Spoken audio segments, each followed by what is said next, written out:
चला तर विद्यार्थी मित्रांनो, आज आपण बालमानसशास्त्र यावर आधारित काही प्रश्न बघणार आहोत आणि हे सर्व प्रश्न टी-ई-टी एक्झामसाठी खूप उपयुक्त आहे.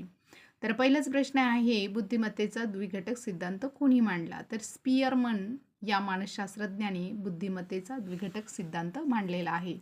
त्यांनी 2 घटक सांगितलेले आहे. एक आहे सामान्य घटक आणि दुसरा आहे विशेष घटक. असे 2 घटक स्पियरमन या मानसशास्त्रज्ञाने सांगितलेत.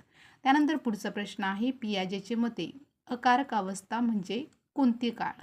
तर कोणता पिरियड असं विचारले.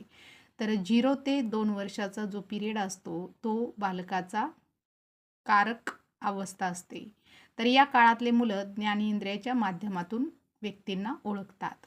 त्यानंतर पुढचा प्रश्न आहे, प्रयत्न प्रमाद अध्ययन उपपत्ती कोणी मांडली?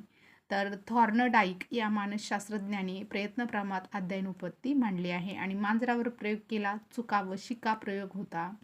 त्यानंतर अध्ययनावर परिणाम करणारे सर्वात महत्त्वाचा अंतर्गत घटक कोणता? तर अध्ययनावर परिणाम करणारा महत्त्वाचा अंतर्गत घटक प्रेरणा आहे. त्यानंतर पुढचा प्रश्न आहे, मतिमंद बालकाचा बुद्ध्यांक किती असतो? तर मतिमंद बालकांचा जो बुद्ध्यांक आहे तो 70 पेक्षा सुद्धा कमी असतो. 70 पेक्षा कमी बुद्ध्यांक असणाऱ्या बालकाला मतिमंद बालक असे म्हणतात.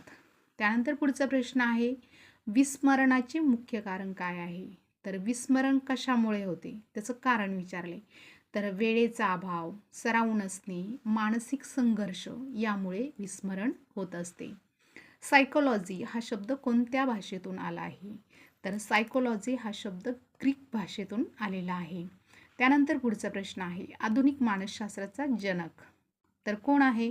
विल्यम वूड आहे. आधुनिक शास्त्राचं जनक विल्यम वूड आहे. बालकाच्या जन्माच्या वेळी त्याच्या मेंदूचे वजन किती असते? बालकाच्या जन्माच्या वेळी बालकाच्या मेंदूचे वजन किती? तर 350 ग्रॅम हे बालकाच्या जन्माच्या वेळी त्याच्या मेंदूचं वजन असतं. कुमारावस्था ही वादळ आणि तणावाचा काळ आहे, हे कोण म्हणालं? तर स्टेनले हॉल या मानसशास्त्रज्ञाने असं म्हटलं आहे की कुमारावस्था ही वादळ आणि तणावाची अवस्था आहे.